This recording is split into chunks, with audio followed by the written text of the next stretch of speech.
السلام عليكم ورحمة الله وبركاته.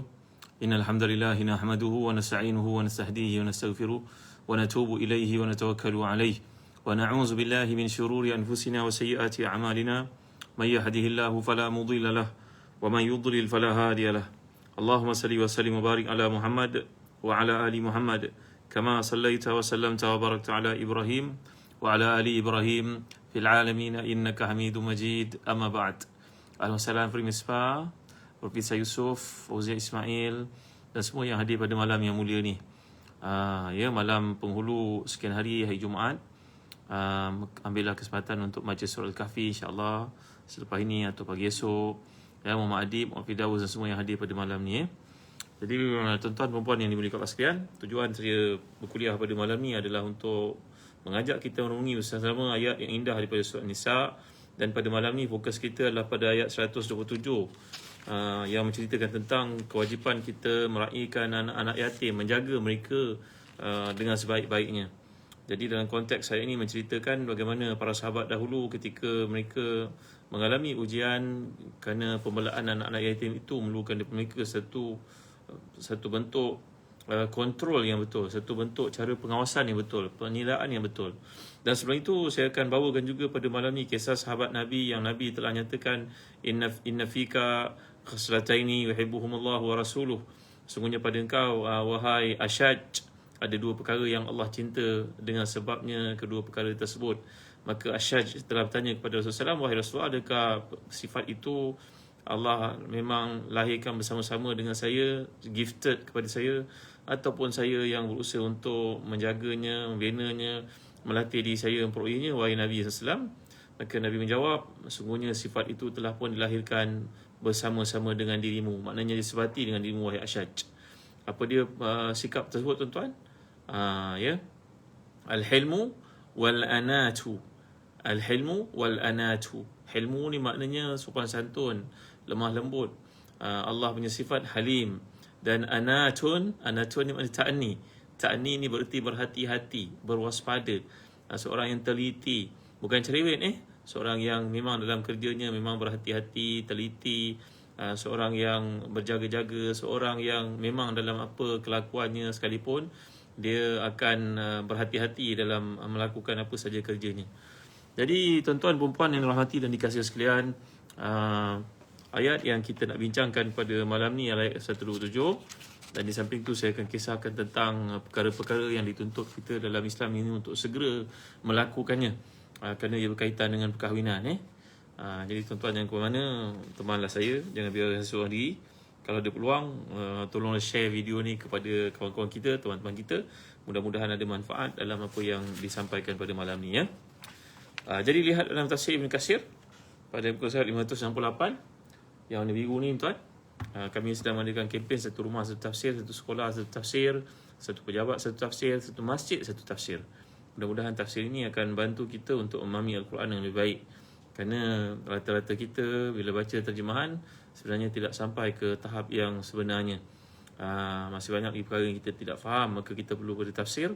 Dan antara tafsir yang terbaik adalah tafsir Ibn Katsir, tuan-tuan, di samping tafsir Al-Munir yang selalu saya gunakan. Bagi mereka yang memiliki tafsir Ibn Katsir daripada Telaga Biru ataupun tafsir Munir, tuan akan dapat hadiah buku ni, Ensiklopedia Nama-Nama Anak, yang mengandungi lebih daripada 3,500 entry. Dalamnya mengandungi kisah-kisah para ulama, para sahabat, para salafus salih, para pejuang, mujahidin, mujahidat, dengan ejaan tulisan Arabnya yang betul dan informasi cerita tentang mereka. Ia digali daripada buku-buku Islam Turath oleh Dr. Fauzi Yusof dan juga Ustaz Sabaria Bakri. Jadi saya galakkan tuan-tuan untuk memiliki kitab ini menerusi kempen satu rumah tafsir yang sedang kami adakan sekarang di Telaga Biru. Baik, lihat ayat 127 daripada jilid yang kedua muka surat 568 tafsir Ibn Katsir pada malam ni. A'udzubillahi minasyaitonir rajim. Wa yastaftunaka fin nisa' قل الله يفتيكم فيهن وما يتلى عليكم في الكتاب في يتامى النساء اللاتي لا تؤتونهن ما كتب لهن وترغبون أن تنكحوهن والمستضعفين من الولدان وأن تقوموا لليتامى بالقسط وما تفعلوا من خير فإن الله كان به عليما. Sadaqallahul azim. Mereka minta fatwa kepadamu, wahai Muhammad, tentang para wanita. Katakanlah Allah memberi fatwa kepadamu tentang perkara mereka dan apa yang dibacakan kepadamu dalam Al-Quran, juga memfatwakan tentang para wanita yatim yang kamu tidak berikan kepada mereka apa yang ditetapkan untuk mereka. Sedang kamu ingin mengahwini mereka, dan tentang anak-anak yang masih dipandang lemah. Dan Allah menyuruhmu agar kamu mengurus anak-anak yatim dengan adil, dan kebaikan apa saja yang kamu kerjakan, sesungguhnya Allah SWT Maha mengetahuinya. Ayat yang lalu menceritakan tentang sifat Nabi Ibrahim AS, bagaimana kita disuruh, dituntut untuk mengamalkan sifat yang daripada Nabi Ibrahim, kesungguhan baginda, istiqamahnya baginda sallallahu alaihi wasallam. Ya, Nabi Ibrahim pun kita panggil sallallahu alaihi wasallam, bukan alaihi salam sahaja. Kerana sallallahu alaihi wasallam itu berarti selawat dan salam Allah kepada nabi-nabi, semua nabi-nabi yang Allah utuskan. Ada orang yang kata, kenapa lah ucap Ibrahim sallallahu alaihi wasallam? Memang sebenarnya dalam kitab Sahih Bukhari Muslim menunjukkan bahawa Nabi pun menyatakan Ibrahim sallallahu alaihi wasallam. Ya, jadi tuan-tuan dimuliakan sekalian, semua nabi-nabi Allah kita memang digalakkan untuk berselawat ke atas mereka, bukan Nabi kita sallallahu alaihi wasallam sahaja. Jadi saya telah ceritakan sifat-sifat yang ada pada Nabi Ibrahim kadang-kadang turut dimiliki oleh manusia-manusia pilihan. Selain daripada Nabi Ibrahim, tentunya Nabi kita Muhammad sallallahu alaihi wasallam, bahkan kedudukan Nabi kita lebih tinggi daripada nabi-nabi yang lain. Dalam bahasan berkaitan dengan akidah, kita dilarang untuk membuat satu perbandingan yang antara seorang Nabi dengan seorang Nabi yang lain. Kita boleh mengatakan Nabi Muhammad SAW lebih baik daripada, itu tidak digalakkan untuk kita kata. Setengah para ulama mengatakan la nufariqu baina ahadin minhum, kita tidak boleh menganggap seorang Nabi lebih daripada lain. Dalam kenyataan kita membanding bezakan dua orang Nabi dalam satu laras ayat. Tapi kita boleh berkata demikian, Nabi Ibrahim diberi kelebihan oleh Allah kerana baginda merupakan Khalilullah, kekasih Allah. Nabi Musa merupakan seorang Nabi yang sangat mulia dan tinggi makamnya di sisi Allah kerana baginda dipanggil sebagai Kalimullah. Nabi Isa merupakan seorang Nabi yang mulia, yang hebat, yang tinggi kedudukannya, kerana itu Allah memanggilnya dengan nama Ruhullah. Dan Nabi kita Muhammad SAW merupakan seorang Nabi yang sangat hebat dan tinggi kedudukannya, merupakan Khatamul Anbiya wal Mursalin, Nabi yang penghabisan, penutup segala Nabi. Itu dibenarkan untuk kita mengatakannya. Tapi kalau kita membanding bezakan seorang Nabi dengan yang lain dalam satu ayat, itu tidak dibenarkan. Itu haram hukumnya, tuan-tuan dimuliakan Allah sekalian. Kerana setiap Nabi ni punya kelebihan. Baik, antara manusia yang juga diberikan keutamaan seperti itu, kita telah pelajari namanya Ashaj. Yang telah kita pelajari semalam, sahabat Nabi yang datang dari jauh bila mendengar menantunya masuk Islam. Munzir, nama menantunya Munzir bin Hibban yang telah kita bincangkan semalam. Maka beliau datang dengan susah payah bersama dengan kabilahnya dari tempat yang namanya Bahrain ataupun Oman tu, tuan-tuan, datang untuk mencari Nabi SAW di Madinah. Dan sebaik saja sampai di Madinah, semua kabilahnya datang bertumpu ke tempat Nabi SAW. Mereka terus datang berjumpa dengan Nabi, memeluk Nabi, mencium Nabi, mentaqbil Nabi, mengucup Nabi dari kepala hingga kaki baginda SAW. Dan perawi hadis mengatakan, tak pernah kami melihat begitu sekali penghormatan terhadap Rasulullah SAW seperti dilakukan oleh Bani Abdul Qais, iaitu Bani sahabat yang namanya Ashaj itu. Tapi ketua kabilah itu namanya Ashaj, dia terlambat datang. Rupa-rupanya perjalanan jauh. Bila jauh ni badan kita mungkin berkeringat. Memanglah begitu hakikatnya. Pakaian kita kotor, berdebu. Jadi nak berjumpa dengan orang penting kenalah pakai dress up, pakai yang kemas-kemas, tuan-tuan ya. Maka Ashaj ini dia bersiap sedia, mungkin ibaratnya zaman kita ni macam mandi dulu, berehat, mengemaskan diri dulu di hotel agaknya. Begitulah yang boleh kita fahamkan dalam konteks nak mudahkan kefahaman. Kemudian barulah beliau tampil ke khemah, ke rumah, ke masjid Rasulullah sallallahu alaihi wasallam. Maka melihat saya kedatangannya, Nabi telah berkata, inilah seorang lelaki yang Allah dan Rasulnya mencintai beliau kerana dua sifat yang ada padanya, al-anatu wal hilmu. Al-hilmu wal anatu. Wahai Ashaj, sungguhnya Allah SWT mencintaimu kerana dua sifat yang ada padamu, tabiat yang ada padamu, iaitu al-hilmu wal ana. Hilmu ni berarti lemah lembut, al-anatu berhati-hati, seorang yang tidak tergesa-gesa dan tidak terburu-buru. Sebab itu Hatim Al-Asam berkata, kalau kita lihat dalam Ihya Ulumuddin oleh Imam Ghazali menjelaskan, sebenarnya kata Al-Imam Al-Ajruni dalam Kashful Khafa wa Muzilul Ilbas, begitu juga dalam dikatakan oleh Sahawi dalam Maqasidul Hasanah. Ini bukannya hadis, tapi merupakan asar ataupun khabar yang datang daripada orang-orang salih. Mungkin merupakan kata-kata Hatim Al-Assam yang telah kita pelajari sebelum ni. Bagaimana Hatim Al-Assam ini dipanggil sebagai Luqmanu hazil ummah. Beliau berkata sebenarnya al-ajalatu minasyaitan illa fi khamsa. Terburu-buru, tergesa-gesa dalam melakukan satu perkara ni adalah daripada syaitan. Melainkan pada 5 perkara sahaja itu bukan dari syaitan, kata Hatim Al-Assam. Jadi kalau kita terburu-buru, tergesa-gesa, kesan impaknya buruk tuan-tuan. Buatlah satu penyeliaan, buat satu kajian, homework dulu sebelum satu perkara itu kita putuskan. Terutamanya dia melibatkan kenyataan, hukuman kepada orang dan sebagainya. Maka kata Hatim Al-Assam bahawa terburu-buru, tergesa-gesa itu sifat syaitan. Melainkan yang pertama, it'amut ta'am, memberi makan kepada orang. Segera bagi makan kepada orang. Orang datang dari Jawa ke rumah kita, kita tahu, terbayang jalan jam, musim cuti sekolah ni. Mereka datang, memanglah mereka tak maklum pada kita, tapi nak buat macam mana? Contohnya datang jauh, jarak musafir, berapa jam perjalanan kak? 5 jam, sepatut 2 jam jadi 5 jam, kesian. Sediakan makan lah tuan-tuan, orang kampung bukan kerti nak makan. Di mana-mana. Contohnya, it'amu ta'am. Jangan teragak yang tanya, nak fikir dulu, tak apa tuan-tuan. Terlebih masak, tak apa, jangan terkurang, kesian kat orang. Kerana ini kata-kata para salafus salih, orang-orang yang salih. Bagi makan kat orang bukan maksudnya membazir. Bagi makan kat orang. Dan bukan tergesa-gesa. Dalam konteks bagi makan kat orang ni, tak ada nama tergesa-gesa. Bagi makan kat orang. Yang pertama. Yang kedua, tajhizul mayyit. Iaitulah menyediakan jenazah mayat, meninggal dunia, leka-leka kebumikan. Tak payah nak tunggu-tunggu fulan balik daripada situ, balik dari sini, balik sana. Tak ada tuan-tuan. Itu tidak dituntut dalam Islam. Melainkan kalau ia melibatkan hak-hak orang lain, macam ada takaful ke, ada insurans tertentu ke, itu nak di postmortem ke, itu perkara lain. Tapi kalau sengaja nak ditangguh-tangguhkan, itu tidak digalakkan. Mesti disegerakan tuan-tuan. Bacalah kisah mana-mana salafus salih pun mereka minta supaya disegerakan, supaya dikebumikan. Yang ketiga, tazwijul bikr. Tazwijul bikr ni berarti mengahwinkan anak dara.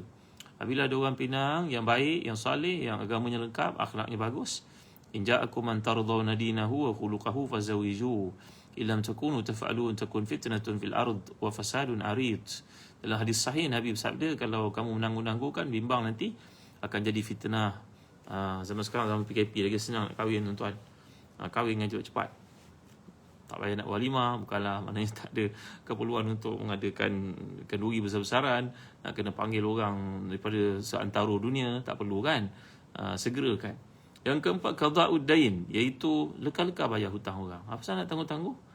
Gitu juga kalau kita berniaga. Kalau kita tahu itu merupakan hak pembekal, bayarlah, apa lagi nak tunggu-tunggu. Walaupun ada sistem kredit, ada term yang telah ditetapkan.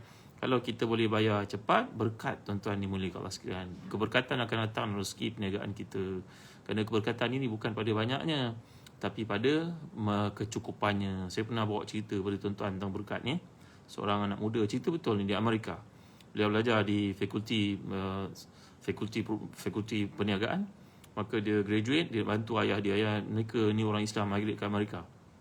Maka mereka berniaga barang-barang elektrik. Tapi sebelum pergi berlanjut, saya nak ajak tuan-tuan untuk gunakan korma McJoel. Tuan-tuan dapatkan korma McJoel daripada Zatan Travel. McJoel di Palestin. Besar saiznya tuan-tuan. Jumbo, nampak? Saya nak buka untuk tuan-tuan lah.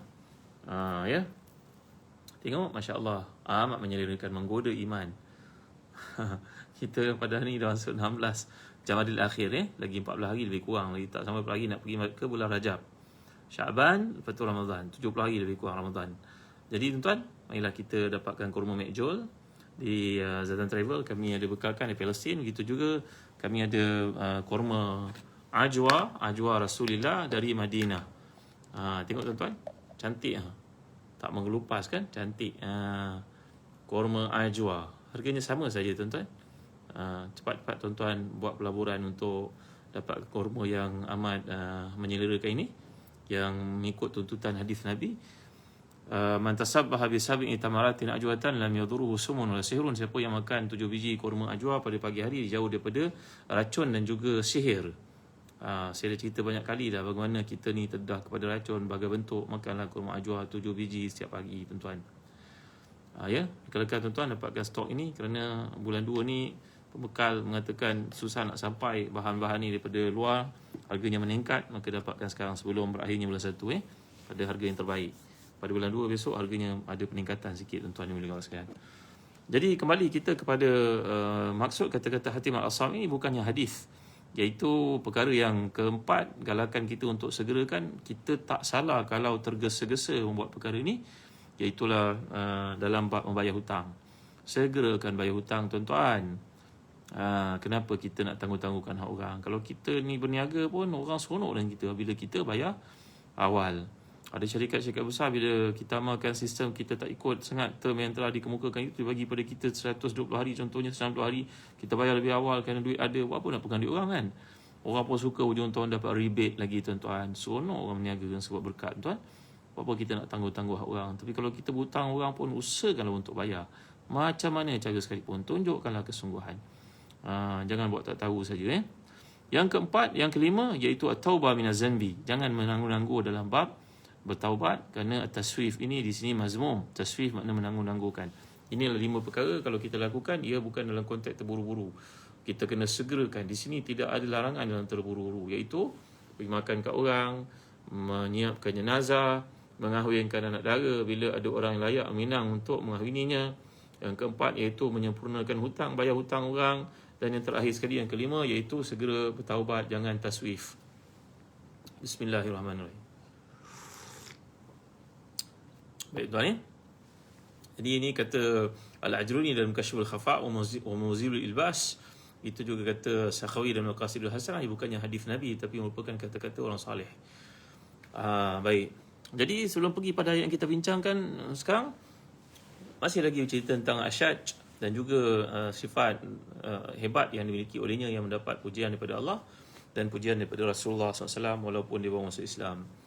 Lalu dalam sebuah hadis, kalau kita lihat hadis Tabarani, bahawa Nabi telah bersabda, innamal ilmu bita'allum wasabru bitasabbur wal hilmu bitahallum. Kata Nabi kita SAW. Hadis ini Tabarani dan para ulama menganggap sanadnya sahih. Maksudnya apa? Sungguhnya ilmu itu diperolehi dengan sebab kita belajar, rajin, bersungguh-sungguh dalam menuntut ilmu. Saya pernah cerita kepada tuan-tuan tentang Baqi bin Makhlad, seorang ulama dari Spain yang datang berjalan kaki berbelas-belas tahun untuk sampai ke Madinah, berjumpa dengan tuan guru, pergi ke sana kemari. Dan kalau kita lihat tuan-tuan yang boleh kasihan dalam kitab Safahat oleh Al-Imam Abu Fatah Abu Udah, menceritakan bagaimana kisah menuntut ilmu seorang ulama yang terkemuka yang bernama Ibnu Jauzi, yang merupakan keturunan Abu Bakar As-Siddiq radhiyallahu anhu, yang memiliki kitab namanya Talbis Iblis, banyak kitab-kitab lain, Al-Mawdu'at, kitab hadis dan sebagainya, yang menceritakan bagaimana kesungguhan beliau menuntut ilmu ni luar biasa sekali tuan-tuan. Tak boleh kita gambarkan bagaimana hebatnya cara mereka menuntut ilmu tuan-tuan ni. Seperti yang beliau cerita, saya bacakan sikit sajalah nak cerita pada tuan-tuan bagaimana kesungguhan menuntut ilmu ni ada kaitan dengan bagaimana kita nak melatih diri kita menjadi orang beradab, daripada kitab As-Safahat min Sabril Ulama ala Syada'idil Ilmi wa Tahsil. Lembaran-lembaran hebat menceritakan kesabaran para ulama dalam memperoleh ilmu dan juga mencarinya. Tahsil ni makna keberhasilan ilmu yang mereka dapat. Menceritakan rahimallahu al-Imam Abil Faraj Abdurrahman bin Jauzi al-Maulud sanata 508 lil-Hijrah wa mutawaffa sana 597 lil-Hijrah. Beliau hidup dalam usia lebih kurang 90 tahun, panjang umurnya. Kesungguhannya menuntut ilmu luar biasa sekali. Beliau mencari ilmu dengan bersungguh-sungguh.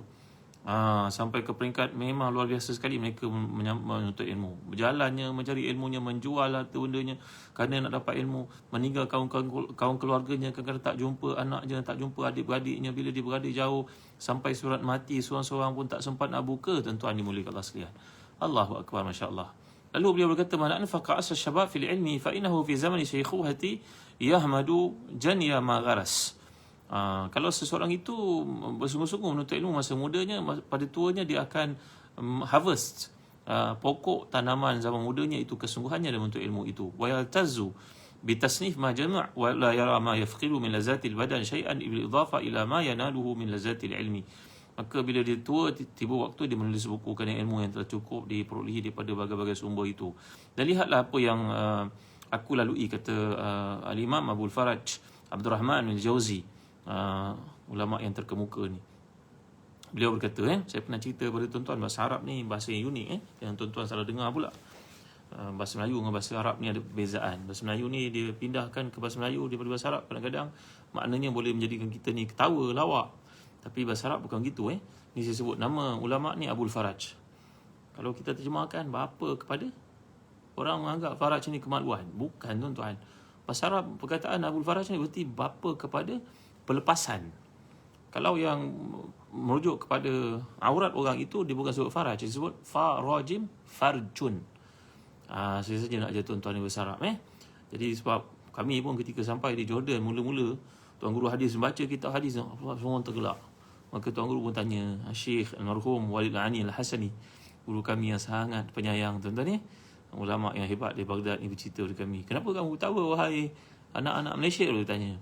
Kami pun seorang daripada kami bertanya, Tuan Guru, kenapa nama ulama hadis ni nama tak elok, bapa kepada aurat, kemaluan? Dia kata bukan sebenarnya, wahai ibni, dipanggil kita mesra ni, wahai anakku, bukan bahasa Arab, bukan macam tu maksud. Kau cek dalam kamus, huruf fa rajim ini dalam bahasa Arab kalau dibaca ketiga-tiga baris atas bererti wa may yattaqillah yaj'al lahu makhraja. Makhraj itu maknanya farajan, maknanya Allah keluarkan untuknya daripada segala kesusahan. Tapi kita orang Melayu ni perkataan ni macam sensitif sangat. Betul kalau semula kita punya kefahaman ni, nanti kat dalam travel kita akan ada kuliah belajar bahasa Arab daripada konteks ibadah yang akan disampaikan oleh pengarang buku ensiklopedia nama-nama anak ni sendiri. Beliau seorang pakar bahasa, teknik komunikasi bahasa Arab. Jadi bercerita tentang Abul Faraj Abdul Rahman Al-Jauzi, ulama Ibn Jauzi ni yang terkemuka, beliau berkata, aku menuntut ilmu pada waktu mudaku. Adik-beradik yang lain, kaum keluarga yang lain sibuk pergi mencari harta, bekerja. Zaman dulu lagi dah ada. 900 tahun lalu lagi memang dah berlaku keadaan seperti ini. Iaitu mereka pergi ke luar negara untuk mencari ilmu, mencari kerja-kerja yang besar, gaji yang hebat, pendapatannya berlipat ganda nak banding dekat negara sendiri. Maka apa jadi tuan-tuan? Kata Al-Imam Abul Faraj Abdul Rahman Al-Jauzi, bila aku pada hari tua, aku rasa apa yang aku dapati daripada menuntut ilmu yang banyak aku spend masa itu, sedangkan adik aku sibuk mencari dunia. Aku punya pemerolehan di sudut dunia itu melebihi mereka. Walau mereka bergolok bergadai untuk pergi ke tempat lain, tempat yang jauh, bekerja, cari duit, berniaga, memang tak puas-puas dah nak banding aku yang tak buat apa-apa, yang zaman muda miskin kerana mencari ilmu ni, banyak harta aku habis untuk beli buku. Tapi pada hari tua aku dapati aku jauh lebih baik daripada mereka. Itu tak masuk ketenangan tu. Allahu Akbar, Masya Allah, Tabaraka wa Ta'ala.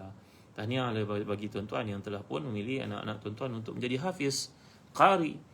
Walau mereka ni tidaklah dijanjikan gaji besar-besar jadi imam, tak adalah gaji besar macam engineer, macam doktor. Tapi bila seseorang itu mengkhususkan dirinya untuk Allah, man syaghalathu mas'alati, man syaghalathu qira'atul Quran an mas'alati ataitu afdal mimma u'tis sa'ilin. Siapa yang disibukkan hidupnya untuk mencari Al-Quran, memahami Al-Quran, menghafaz Al-Quran, maka dia tidak sempat untuk berdoa kepada Allah. Allah akan beri kepadanya semua limpahan permintaan orang-orang lain itu, dia turut dapat walaupun dia tidak minta. Siapa kata ni tuan-tuan? Saya kata? Tak, ini Rasulullah SAW sabda. Maka yakinlah kita Jadi balik kepada cerita ni tadi, bahawa cerita macam Abul Faraj Abdul Rahman Al-Jauzi, ulama besar ini berkata, aku sibuk menuntut ilmu pada hari mudaku, maka pada hari tua aku Allah beri banyak kelebihan.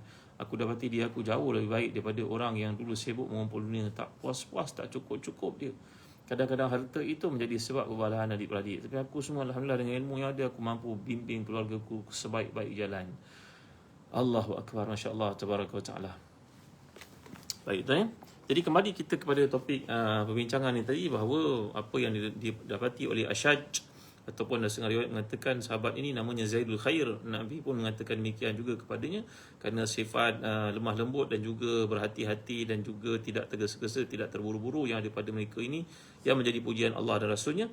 Sungguhnya ia boleh dibina dalam diri. Walaupun dalam kes sahabat-sahabat ni tadi mereka telah pun diberikan, given dengan karakter ataupun kualiti itu, tetapi tidaklah bermakna kita tak boleh nak membina sifat itu dalam diri kita. Sebab itu Nabi bersabda, innamal ilmu bita'allum wasabru bitasabbur wal hilmu bitahallum. Iaitulah ilmu diperoleh dengan kesungguhan, macam kisah Imam Ibn Jauzi tadi yang saya bawakan. Begitu juga Baqi bin Makhlad dan kisah yang lalu. Imam Syafi'i pun contoh yang terbaik, sahabat-sahabat Nabi juga contoh yang terbaik. Maka ilmu diperoleh dengan kesungguhan mencarinya. Sabar diperolehi dengan cara melatih diri untuk bersabar dalam apa jua keadaan sekalipun. Dan begitu juga sifat lemah lembut ini hendaklah dilatih, dibina dalam diri kita. Itu sebab kalau kita marah tuan-tuan, ambil semayang. Kalau masih juga marah, dia suruh kita berdiri, duduk. Kalau duduk masih juga marah, baring. Kalau baring masih marah juga, maknanya takut-takut ada wire putus dalam dia tuan-tuan. ada yang tak kena lah dalam diri kita sebenarnya. Baik, kembali kita kepada topik ayat 127. Itu flashback ayat yang kita bincangkan semalam. Kemudian masuk ayat 127, iaitu tentang peristiwa yang berlaku. Kembali kita kepada asas dasar pijak kita dalam surat Nisa ini, iaitu mengisahkan tentang pengurusan kekeluargaan, bimbingan kepada wanita-wanita dan anak-anak selepas kehilangan ketua keluarga dalam perang Uhud. Ini telah kita tekankan di awal-awal bicara tentang surat Nisa yang lalu.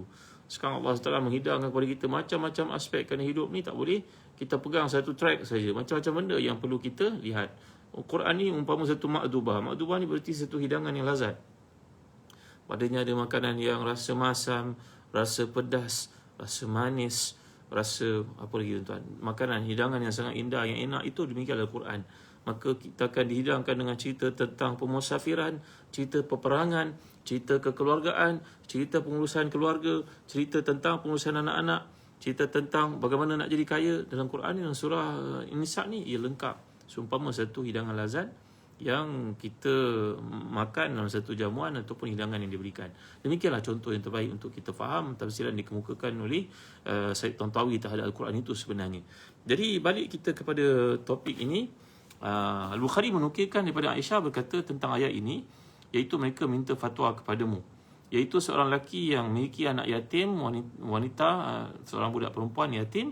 Yatim yang dimaksudkan, kita belajar dalam bahasa Arab, kata A'immatul Tafsir, contohnya dalam Mahmud Al-Alusi dalam tafsirnya Ruhul Ma'ani, bahawa umur seseorang itu dianggap yatim bawah 18 tahun. Dalam undang-undang yang kita dapati pada ini, mereka letakkan 18 tahun.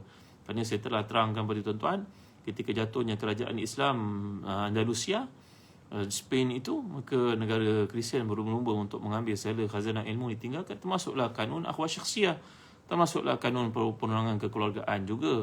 Mereka ambil daripada Islam, dicedok, ditukar, di copy paste. Mana yang tak selaras dengan nafsu mereka, mereka ubah. Itu sebab kita mengkaji undang-undang, kita dapati banyak persamaan antara kita dengan mereka. Tempohnya, hukumannya, cuma ada benda-benda mereka abaikan. Contoh, kalau orang berzina itu direjam ataupun dipukul satu sekali, mereka buang. Bagi mereka tak menepati hak-hak kemanusiaan, kata mereka. Selain daripada itu, banyak yang sama. Banyak yang sama, tuan-tuan, kata Muhammad Abduh. Jadi balik kepada perbincangan kat sini, bila kita lihat pengurusan anak yatim ini, yatim maksudkan seorang yang kehilangan tempat pergantungan dalam usia dia masih memerlukan, sama ada lelaki atau perempuan. Biasanya dimaksudkan kehilangan tempat pergantungan tu ayah lah, kerana ayah ini merupakan yadul kasb, tangan yang membawa pulang harta untuk pengurusan keluarga, keuangan, semuanya daripada ayah. Kalau ada daripada ibu pun mungkin dalam konteks yang kes-kes terpencil, tidak selalunya begitu. Biasanya memang merujuk kepada kematian, kerana ayah ni ada kekuatan padanya. Cuba kita lihat dalam konteks kalau seorang lelaki kematian isteri, maka lelaki ni dia masih lagi boleh pergi ke sana kemari, dia boleh bela anak-anak dia. Tapi jarang sekali kalau seorang perempuan yang kematian suami dapat menguruskan anaknya dengan betul. Dia bimbang, dia pun seorang perempuan, dia pun ada tempoh iddah, dia pun tak boleh nak bergaul dengan semua orang, nanti orang kata nak ambil suami orang pula, macam-macam benda tuan-tuan. Jadi ini perbezaan di antara lelaki dan perempuan. Jadi yang dimaksudkan dalam Islam, bila kehilangan ayah, itu dia panggil anak yatim. Dalam waktu anak itu masih lagi memerlukan penjagaan, penyelenggaraan, penyeliaan, pengurusan, maka anak itu dipanggil yatim biasanya pada usia bawah 18 tahun, seperti dikatakan kebanyakan para ulama fuqaha, sama lelaki atau perempuan ya. Jadi dalam kes ini, bila seorang lelaki meninggal dunia, dia memiliki anaknya dan isterinya dijaga oleh para sahabat yang lain, maka timbullah dalam hati para sahabat itu rasa berkehendak kepada anak yatim yang perempuan itu. Ini maksudnya. Sebab kalau kita perhatikan bahasa Arab tuan-tuan, Allah gunakan ayat sini, ma kutiba lahunna wa targhabuna an tankihuhunna. Sebenarnya bila kita guna perkataan raghiba yarghabu, dia mesti memerlukan kepada huruf jar sama ada fi ataupun an. Kalau saya kata contohnya raghibtu fil akli, saya nak makan, lapar lah. Tapi kalau sebut raghibtu, anil akli, saya tak nak makan, saya kenyang. Perkataan raghiba, tapi an dengan fi itu membawa makna berbeza. Jadi di sini bila Allah gunakan wa targhabuna an tankihuhunna, kamu hendak berkahwin dengan mereka, kenapa Allah tidak bawakan fi ataupun an? Targhabuna fi an tankihuhunna ataupun targhabuna an tankihuhunna. Ini orang belajar bahasa Arab mendalam mereka faham. Kenapa tak ada fi ataupun an? Jadi maksudnya ini mengelirukan. Kamu nak ke kamu tak nak berkahwin dengan anak yatim itu? Jawapan para ulama tafsir, contohnya Al-Imam Mutawalli Sya'rawi, beliau berkata, sebenarnya ada dua konteks kat sini. Yang pertama, seorang sahabat itu menjaga anak yatim, anak kepada temannya yang telah mati syahid dalam perang Uhud. Budak perempuan itu cantik. Anak yatim itu cantik. Maka dalam hatinya nak memperisterikan budak perempuan itu, tapi ada kekangan-kekangan. Mungkin kekangan itu merupakan ibunya, maknanya janda itu. Kekangannya budak itu masih muda. Kekangan itu dia malu. Ada banyak kekangan. Yang kedua, konteks lelaki itu menjaga anak yatim, tapi dia bukan nak anak yatim itu untuk dikahwini, tapi dia nak harta yang ada bersama-sama dengan anak yatim itu. Jadi dia buat-buat jaga anak yatim itu dengan baik. Padahal dalam hatinya bukan nak budak perempuan itu, tapi nak hartanya. Maka dia berusaha untuk mengelakkan budak perempuan itu dari dikahwini. Kerana bila berkahwin besok, hartanya akan melimpah pergi kepada suaminya. Maka budak perempuan yang, maafkan saya, kata para ulama tafsir ini disebut Damimah. Jamilah Damimah. Jamilah cantik, Damimah tidak cantik. Cantik tak cantik ni benda subjektif lah tuan-tuan. Tapi bagi seorang lelaki, bila melihat perempuan yang cantik nak dikahwini tapi dia kekal, kalau budak perempuan itu tak cantik, memang dia tak nak berkahwin dengannya, tapi dia nak harta. Dalam kedua-dua keadaan itu, dia memikirkan nak kahwin dan dapat harta, ataupun tak nak kahwin tapi masih lagi nak memiliki harta. Dengan sebab itu Allah gunakan ayat di sini watarghabun tanpa ada fi ataupun an. Allahu akbar, masya-Allah, tabaraka taala. Subhanallah, hebatnya ayat ni tuan-tuan. Lagi baca lagi bertambah iman tuan-tuan, bahawa kalam ini bukan kalam insan, ini kalam Tuhan tuan-tuan. Kerana kalau kalam insan mereka akan sebut targhabuna fi ataupun targhabuna an, tapi kat sini Allah saja blankkan targhabuna fi ataupun targhabuna an itu, kerana itu terpulang kepada masing-masing. Aku tidak mahu spesifikkan, tidak mahu buka aib siapa. Aku nak ceritakan ada kes itu berlaku, maka elakkan ia dia berlaku bila ujungnya penganiayaan yang berlaku nanti. Faham tuan-tuan? Kerana ini mungkin sahabat yang nak berkahwin dengan perempuan itu, anak gadis itu, budak perempuan yatim itu, budak perempuan itu masih muda, dia sudah tua. Mungkin dia tak boleh menjalankan tanggungjawab sebagai suami yang baik contohnya. Ataupun dia melihat budak perempuan itu tak cantik, dia pun tak nak, tapi dia nak harta budak perempuan itu. Maka dia menghalang-halang budak perempuan itu daripada dikahwini orang. Padahal kita telah lihat kata para cendekiawan, hukama yang berkata 5 perkara yang patut disegerakan, yang tidak timbul pun isu terburu-buru padanya. Salah satu daripadanya adalah anak perempuan yang layak dikahwini, anak dara yang dipinang orang dan memiliki kelayakan untuk berkahwin, kahwinkan, jangan ditangguh-tangguh. Dalam kes itu tidak dianggap terburu-buru. Selain daripada 5 perkara itu, terburu-burulah namanya, kata para hukama, orang bijaksana dalam Islam seperti Hatim Al-Asam. Saya harap tuan-tuan faham bagi maksudkan kat sini. Baik, saya baca seterusnya. Ibnu Abi Hatim menukilkan daripada Ibnu Syihab, Urwah bin Az-Zubair mengkhabarkan kepada Kubu Aisyah berkata, sungguhnya orang datang minta fatwa kepada Rasulullah setelah turun ayat ini. Jadi minta fatwa kepada Rasulullah kerana isu ni isu penting. Para sahabat ni merupakan orang terbaik. Mereka takkan tanya kepada Rasulullah melainkan perkara-perkara yang baik, perkara-perkara yang penting. Perkara yang remeh-remeh mereka takkan tanya. Kerana Nabi pernah murka kepada seorang mereka bertanya bila Nabi bersabda, Allah telah memfardukan kepada kamu ibadah haji. Maka dia tanya kepada Nabi, wahai Rasulullah, boleh adakah haji itu dilaksanakan tiap tahun? Maka Nabi pun menjawab, kalau aku jawab ya, macam mana kamu nak pergi haji tiap tahun? Mampu tak kamu? Aku kata pergi haji je lah. Sekali cukup. Jangan engkau tanya lebih lagi. Nabi menjadi marah ada soalan. Kerana kita baca surah Al-Baqarah, bila Bani Israel bertanya kepada Nabi Musa itu tentang lembu, lembu itu muda ke tua, kuning ke warna apa ke, akhirnya mereka mendapatinya dengan susah payah.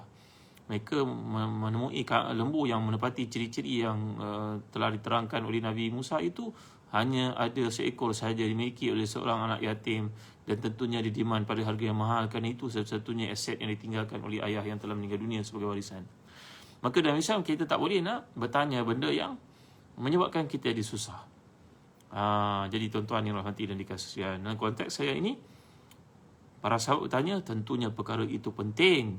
Kerana ia melibatkan masa depan orang, melibatkan harta orang, melibatkan pengurusan manusia. Kalau pengurusan benda, ya, dia tak melibatkan manusia, tak mengapa. Kalau kita nak menguruskan manusia ni bukan benda mudah. Kita perlu belajar tentang ilmu kemanusiaan, sosiologi, belajar psikologi, belajar komunikasi, belajar reward, stick and carrot, macam-macam benda lah kita kena belajar untuk jadi pengurus yang hebat. Pengurus pun tak sama pula dengan leader. Jadi ini antara perkara yang ditanyakan oleh para sahabat. Tentunya pertanyaan mereka ni mempunyai groundnya, tuan-tuan dimuliakan Allah sekalian. Jadi Aisyah berkata, yang disebut oleh Allah dalam hal itu dibacakan kepada mereka dalam kitab, iaitu yang telah kita bincangkan daripada awal surah An-Nisa. Wa in khiftum alla tuqsidu fil yatama fankihu ma taba lakum min nisa'i masna wa sulasa wa ruba'. Ini kisah para sahabat di awal yang melihat anak-anak yatim yang ditinggalkan oleh ayah-ayah mereka itu yang mati dalam perang Uhud, maka ada tumbuh perasaan cinta, tertarik pada budak-budak perempuan itu. Maka di sini Allah membawakan lanjutan daripada perbincangan itu, tuan-tuan dimuliakan Allah sekalian. Jadi Quran ni kena dibaca secara holistik. Tak boleh kita ekstrak satu, kita kaitkan, tak pandang pada yang lain. Nanti jadi macam ayat fawailul lil musallin. Celakalah bagi orang yang salat. Kita berhenti kat situ. Haram hukum, tuan-tuan. Ada lanjutannya. Alladzina hum an salatihim sahun, iaitu orang yang lalai dari menunaikan sembahyang pada waktunya hingga terkeluar masuk ke waktu lain, melambat-lambatkan tanpa sebab. Itu maksud ayat. Tapi kalau kita baca setakat fawailul musallin, celakalah bagi orang salat, full stop. Bukan itu maksudnya, ada lanjutannya. Maka demikian juga kita baca surah Nisa yang panjang ini, 176 ayat. Sekarang kita dah sampai pada 127. Maka ada penjelasan dan kaitan dengan ayat-ayat yang awal, ayat yang ketiga yang telah kita bincangkan di awal surah Nisa. Baik, pada muka surat 570, dengan sanad yang sama Aisyah mengatakan firman Allah, wa targhabuna an tankihuhunna, sedang kamu ingin mengahwini mereka ataupun kamu tidak ingin mengahwini mereka. Maksud ada dua yang tersirat menerusi ayat ni, kerana targhabun tidak disebut fi ataupun an seperti dinyatakan para a'imati tafsir, iaitu keengganan salah seorang pada kamu untuk mengahwini anak perempuan yatim, hanya kerana hartanya sedikit dan dia kurang cantik. Ini dua keadaan, nak ataupun tak nak. Maka mereka pun dilarang daripada menikahi mereka kerana harta kecantikannya di wanita yatim, kecuali dengan adil. Kerana kebencian tersebut dasarnya boleh kita lihat niatnya sudah pun berubah. Kerana niatnya bukan untuk berkahwin, niatnya untuk dapat hartanya. Ataupun niat ni tadi kerana budak perempuan tu memiliki kecantikan, yang tak cantik pula yang ada harta, nak pau harta. Maka ini yang diajar oleh Allah SWT untuk dibetulkan. Kerana para sahabat bila bertanya, Allah bacakan ayat ini, mereka lah sebaik-baik generasi. Mereka sami'na wa ata'na, tuan-tuan. Mereka masih malu pada diri mereka. Allah tahu dalam hati kami, tak naklah kami ambil kesempatan dalam kes-kes seperti ini. Jadi kita telah bincangkan, kalau orang ni kaya, dia jangan ambil daripada harta anak yatim. Adapun kalau dia miskin, maka kita telah bincangkan makanlah dengan cara yang betul. Kita pernah bincangkan pengurusan harta anak yatim pada pertengahan surah Nisa ini, pada kuliah-kuliah lalu, ya. Maksudnya jika seorang memiliki anak wanita yatim dalam halatnya, maka halal baginya untuk menikahi wanita yatim itu. Terkadang dia pun ingin menikahinya, lalu Allah memerintahkan untuk memberikan mahar kepada wanita tersebut macam wanita yang lain. Walaupun dia anak angkat kamu, walaupun dia dijaga oleh kamu sebelum ini, tapi tetap juga kamu wajib membayar maharnya. Tak boleh kamu jadikan alasan sebab saya pernah jaga, maka tak payah bayar mahar lah. Mahar ni kena mahar mithil, mahar yang biasanya dalam konteks semasa. Kita kat Malaysia pun ada, kat Johor lain daripada Melaka, lain daripada Negeri Sembilan, lain daripada Selangor. Ada nilai mahar yang telah ditetapkan mas kahwin. Sungguh Allah akan berikan keluasan. Inilah makna ayat yang juga sungguh Allah Taala memberikan keluasan. Inilah makna ayat pertama yang berada awal surah. Juga terkadang dia tidak menyukainya kerana wanita itu tidak cantik. Maka Allah melarangnya untuk menghalang wanita itu, gadis itu, anak yatim itu, dia berkahwin dengan lelaki lain. Jadi sebagaimana yang diterangkan oleh Ali bin Abi Talha dan Ibn Abbas tentang ayat ini, firman Allah, fi yataman nisa, dahulu pada zaman jahiliah ada orang lelaki yang melihara anak yatim. Ni yang merupakan satu tradisi jahiliah. Bila dia minat pada anak yatim itu, dia memberi kepadanya baju. Automatically bila dah bagi baju, menandakan wanita itu sama ada akan jadi isterinya pada masa akan datang, ataupun budak yatim itu akan berada dalam kontrolnya. Nak ada siapa berkahwin dengannya, mesti menerusi orang yang bagi baju. Jadi seolah-olah macam dah letak baju tu, ibaratnya orang kat Melaka dia menyerambi. Tahu tu apa menyerambi, tuan? Menyerambi, dia menyerambi. Kat Melaka ni ada bahagian depan rumah dia panggil serambi. Serambi ni kalau orang dulu-dulu dia nak kahwin dengan seorang budak perempuan, tiba-tiba ayah budak perempuan ni dia pilih orang lelaki lain untuk mengahwini puterinya, maka budak lelaki yang fras ni dia pergi kat rumah budak perempuan yang telah pun dipinang orang itu, dia duduk kat serambi itu tak keluar-keluar tuan-tuan. Dia menyerambi namanya. Ni adat orang Melayu yang jahil juga tuan-tuan. Dia duduk menyerambi kat situ sampailah ayah budak perempuan ni akhirnya bertanya, kau nak apa sebenarnya? Kau duduk rumah aku ni tak turun-turun. Kau tak malu ke? Tak malu. Duduk kat situ. Ni perangai orang Melaka dulu tuan-tuan. Sekarang tak ada lah tuan-tuan dengan pelajaran, dengan pendidikan tak buat dah macam benda begini. Maka lama-kelamaan ayah budak perempuan tu resah, tengok dia tak pergi mana. Orang dulu mana ada kerja tuan-tuan. Akhirnya terpaksa lah dikahwinkan juga budak perempuan tu dengan anaknya, batalkan pinangan orang lelaki lain. Ni ibaratnya dalam masyarakat jahiliah dulu pun ada lebih kurang sama. Iaitu bila dia melihat budak perempuan tu, anak yatim tu, daripada kecil nampak cantik, dia dah bagi baju kat budak tu, menandakan dia dah reserve, tak ada orang yang boleh kacau. Maka Allah SWT mengharamkan perbuatan ini. Mana boleh buat begitu? Ya. Jadi Allah SWT berfirman, wal mustadha'afina minal wildan. Begitu juga anak-anak yang masih dipandang lemah. Kerana pada zaman jahiliah mereka tidak memberikan warisan kepada anak lelaki ataupun anak perempuan. Ini juga satu amalan jahiliah yang buruk dan keji dan jahat, mengambil kesempatan iaitu kepada anak-anak yatim, lelaki dan perempuan. Mustadha'afin ini perkataan da'if, maknanya yang ditindas. Kerana kematian ayahnya, maka hartanya habis diambil oleh orang-orang lain. Zaman sekarang malangnya berlaku juga tuan-tuan. Kita mendengar kisah tentang orang kematian ayah, pakcik-pakciknya sibuk pula buat crowdfunding. Yalah, zaman moden, mudah orang nak menipu pada ini. Buka kat Facebook, buka kononnya nak membantu anak yatim, tapi dia yang hidup mewah. La ilaha illallah Muhammad Rasulullah. Ni perangai jahiliah orang pada kurun ke-20, 21. Jahiliah dah berakhir, tapi perangai orang jahiliah ni masih ada lagi pada setengah orang yang ibaratnya suka ambil kesempatan pada orang lain. Kalau kita nak kumpulkan harta untuk golongan tertentu, kita buat betul-betul lah tuan-tuan. Audit betul-betul, panggil orang layak untuk menguruskan betul-betul. Janganlah masuk dalam akaun peribadi. Tolonglah tuan-tuan, janganlah buat perkara-perkara seperti ini. Malu kita pada bangsa-bangsa lain. Tak ada kerja lain nak minta diorang saja. Minta gunakan akaun peribadi pula tu. Kalau nak betul-betul telus, daftar. Pergi ke ROS, Registration of Society. Buat persatuan ni dulu. Ada auditornya. Kalau ada duit lebih, buat yayasan. Uruskan yang betul. Ada auditnya. Ya, bukan kita pandai-pandai menguruskan seorang diri. Yang lebih malang lagi, dia urus isteri dia, anak-anak dia, harta orang ramai. Masuk akaun dia, ini tak boleh tuan-tuan. Ini hukumnya haram. Mengambil kesempatan dan menipu orang. Jadi dalam suasana orang Arab dahulu, mereka melakukan demikian. Iaitulah mereka ambil kesempatan terhadap anak-anak yatim itu. Diambilnya harta mereka. Kerana bagi mereka anak yatim itu tidak layak untuk menguruskan habuan yang didapat. Sa'id bin Jubair berkata tentang ayat ini, wa antaqumu lil yatama bil qist, dan Allah memerintahkan kamu supaya mengurus anak-anak yatim dengan adil. Sebagaimana jika seorang perempuan itu cantik dan banyak harta, engkau nikahi dan mendahulukannya, maka begitu juga jika dia kurang harta dan tidak cantik, maka nikahilah dia dan utamakan dia juga, kata Sa'id bin Jubair. Kalau tidak pun kamu pastikan dia berkahwin dengan orang baik. Jangan halang dia daripada berkahwin supaya dia dapat membesar dalam kawalan orang yang mampu membimbingnya. Sedangkan firman Allah dalam ikut, wa ma tafa'alu min khairin fa innallaha kana bihi alima, dan apa sahaja yang kamu kerjakan maka Allah Maha mengetahui. Perkara itu membangkit semangat untuk setiap kita buat kebaikan, kerana segala-galanya telah termaktub di sisi Allah. Bukannya Allah tidak tahu.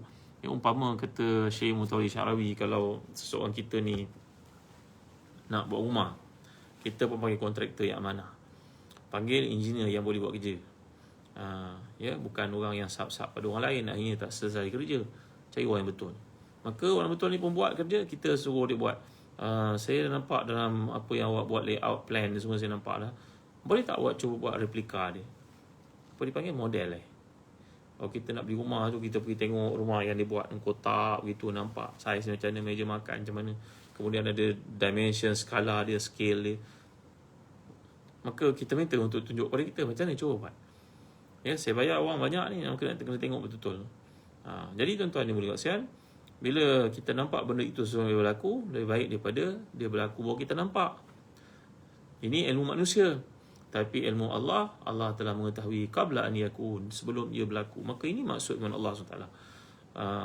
Jadi Allah tidak gunakan ayat di sini Wa ma taf'alu min khairin fa innallaha bihi alim. Apa saja yang kamu buat Allah mengetahui tentangnya, dalam konteks Allah mengikuti perkembangan sampai dia tahu tak. Tapi ayat ni berbunyi wa ma taf'alu min khairin fa innallaha kana bihi alima. Ini sigha madhiyah yang merujuk kepada benda ni telah diketahui oleh Allah sejak azali lagi. Maka buatlah yang terbaik. Sebagaimana dalam kehidupan kamu nak yang terbaik untuk kamu, maka buatlah terbaik untuk orang lain juga. Kerana awasilah Allah SWT Maha mengetahui niat yang ada dalam hati-hati kamu. Baik tuan, satu latifah lughawiyah. Latifah berarti lataif, satu keindahan bahasa. Kalau bahasa Arab sebut wa antaqumul yatama bil qist, kita jumpa banyak perkataan qist dalam Quran. Qistun ni wa antuqsitu. Tuqsitu maknanya iqsat, maknanya berlaku adil.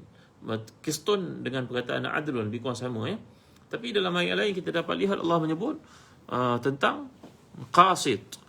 Qasitun, bagaimana contohnya firman Allah Subhanahu Wa Taala bahawa wa amal qasituna fakanu li jahannam hataba, dalam surah Al-Jin. Nanti ada peluang kita baca surah Al-Jin ya. Surah Al-Jin mengatakan bahawa orang al-qasitun. Apa beza qasitun dengan qist? Apa beza qasit dengan qist? Kalau disebut qist, ini perkataan iqsat. Innallaha yuhibbul muqsitin. Muqsitin ni perkataan orang merujuk pada orang yang adil. Tapi qasitun ni perkataan ya yang bahasa Arab gunakan dia berbeza.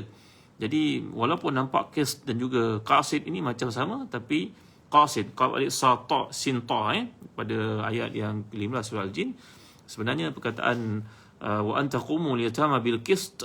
Qist ini maknanya keadilan. Jalankan harta mereka ni, tanggungjawab terhadap mereka dengan penuh keadilan, kebertanggungjawaban. Tapi kalau sebut perkataan al-qasid, perkataan kasata ini dapat merujuk kepada kasuta, merujuk kepada satu sifat zalim. Itu sebab Allah gunakan wa amal qasituna fakan li jahannam hataba. Ada beza di antara qasid dengan muqsit. Kalau muqsit maknanya orang melakukan adil, tapi kalau qasid berarti orang yang melakukan dosa-dosa dan keras kepala dan degil dan ingkar. Ada beza di antara keduanya. Macam juga perkataan khata' dengan khati'ah. Nampak macam sama kan? Itu sebab kita baca au akhta'na Rabbana faghfir lana dhunubana wa kaffir anna sayyi'atina wa tawaffana ma'al abrar. Itu pun di hujung surah Al-Baqarah itu akhta'na. Ya, bahawa akhta'na lain pada perkataan khati'ah.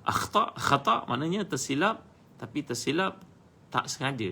Tapi kalau perkataan yang digunakan oleh perkataan khati'ah, la ya'kulu ilal khati'un, khati'ah ni berarti kesalahan yang sengaja dilakukan. Allahu Akbar. Inilah beza yang terdapat dalam bahasa Arab. Macam juga perkataan walid lain daripada abun. Walid itu mempunyai kaitan rapat dengan wiladah, iaitu yang melahirkan kita. Tapi kalau abun bapa, mungkin pakcik, juga maksudnya bapa. Kerana Abu Talib pun mengaku dia merupakan bapa kepada Rasulullah sallallahu alaihi wasallam. Inilah keindahan bahasa Arab. InsyaAllah kita akan nilai berlanjut lagi, memahami berlanjut dan kesempatan yang ada insya-Allah pada kuliah-kuliah yang datang. Setakat saya dulu, terima kasih tuan-tuan atas kehadiran tuan-tuan. Jangan lupa bagi tuan-tuan ni musim PKP ni, anak-anak di rumah tak ada kerja, bimbanglah mereka ni mengisi masa dengan perkara yang lara dan sia-sia. Jangan lupa kami di Telaga Biru menerbitkan buku-buku latihan, buku-buku topikal, buku-buku pelajaran berbagai-bagai topik, geografi, sejarah, maths, bahasa Inggeris, bahasa Melayu, bahasa Arab, banyak pendidikan Islam. Dapatkan daripada www.telagabiru.com.my www.telagabiru.com.my. Buka laman utama Telaga Biru, tuan-tuan akan jumpa buku-buku yang terbaru yang dihasilkan guru-guru cemerlang. Terima kasih cikgu kerana menyumbang untuk Telaga Biru buku-buku ni untuk dihasilkan, dijadikan rujukan bacaan dan juga latihan kepada anak-anak kita musim PKP yang mencabar ni. Jadi milikilah buku-buku ni tuan-tuan pada harga yang sangat munasabah. Dan saya ucap terima kasih lagi. Jangan lupa sokonglah Zazzan Travel. Nanti bila dah tak ada PKP, moga Allah angkat daripada kita musibah wabak ini, kita dapat travel. Marilah pergi umrah bersama dengan Zazzan Travel, pergi haji dengan Zazzan Travel, pergi ke Baitul Maqdis dengan Zazzan Travel. Terima kasih tuan-tuan sekali lagi. Dan sekali lagi saya ingatkan bagi tuan-tuan yang berminat untuk dapatkan kurma Mekjol Palestin, dapatkan daripada Zazzan Travel pada harga yang sangat munasabah. Saiznya besar, kurma yang disebut dalam surah Maryam, makanan Maryam ketika melahirkan puteranya Isa bin Maryam itu yang besar. Ini yang Rasulullah SAW sebut dalam hadis, makan bersama Aisyah satu hari boleh tahan berpuasa, minum susu. InsyaAllah tuan, baik setakat itu saja dulu. Sekian baik semua daripada Allah, dan jangan lupa bagi tuan-tuan yang minat untuk melakukan ibadah akikah untuk anak-anak kita pada musim ini. Kita tak dapat nak berkumpul, nak adakan keramaian, maka kami sanggup untuk mengadakan bagi pihak tuan-tuan di mana, di Syria yang baru saja lepas perangan, masih banyak orang tak bekerja, tak ada makanan tuan-tuan ni. Itu juga di Yaman, di Sudan dan juga di Mekah. Jadi kami dan travel boleh mengendalikan. Tuan-tuan wakil kepada kami uruskan. Kami akan sediakan sijil, bagi hadiah kurma, buku. InsyaAllah setakat saja dulu. Wallahu a'lam, sallallahu ala sayyidina Muhammad wa ala alihi washabihi wa baraka wasallam. Alhamdulillah rabbil alamin. Wa barakallahu fikum. Assalamualaikum warahmatullahi wabarakatuh. Bismillahirrahmanirrahim. Wal 'asr innal insana lafi khusr illa alladhina amanu wa 'amilus salihat wa tawasaw bil haqq wa tawasaw bis sabr. Subhanakallahumma wa bihamdik, asyhadu an la ilaha illa anta, astaghfiruka wa atubu ilaik. Alhamdulillah rabbil alamin, wassalatu wassalamu ala asyrafil anbiya'i wal mursalin sayyidina Muhammadin wa ala alihi wa sahbihi ajma'in. Allahumma ighfir lana dhunubana wa israfana fi amrina wa sabbit aqdamana wa ansurna 'alal qaumil kafirin. Allahumma ahsin 'aqibatana fil umuri kulliha wa ajirna min khizyid dunya wa 'adzabil akhirah. ربنا لا تزغ قلوبنا بعد إذ هديتنا وهب لنا من لدنك رحمة إنك أنت الوهاب. اللهم إنا نعوذ بك من البرص والجنون والجذام ومن سيء الأسقام. اللهم إنا نعوذ بك من زوال نعمتك وتحول عافيتك وفجاءة نقمتك وجميع سخطك. ربنا آتنا في الدنيا حسنة وفي الآخرة حسنة وقنا عذاب النار. وصلى الله على سيدنا محمد وعلى آله وصحبه وسلم. الحمد لله رب العالمين. تقبل الله منا ومنكم. Jumpa lagi pada waktu lain tuan-tuan, yang akan saya umumkan masa ke semasa. Sekian, Assalamualaikum warahmatullahi wabarakatuh. Saya tinggalkan tuan-tuan bawa penjagaan, bawa kasih sayang, bawa naungan Allah SWT. Kenal saya dan doa tuan-tuan. Assalamualaikum warahmatullahi wabarakatuh.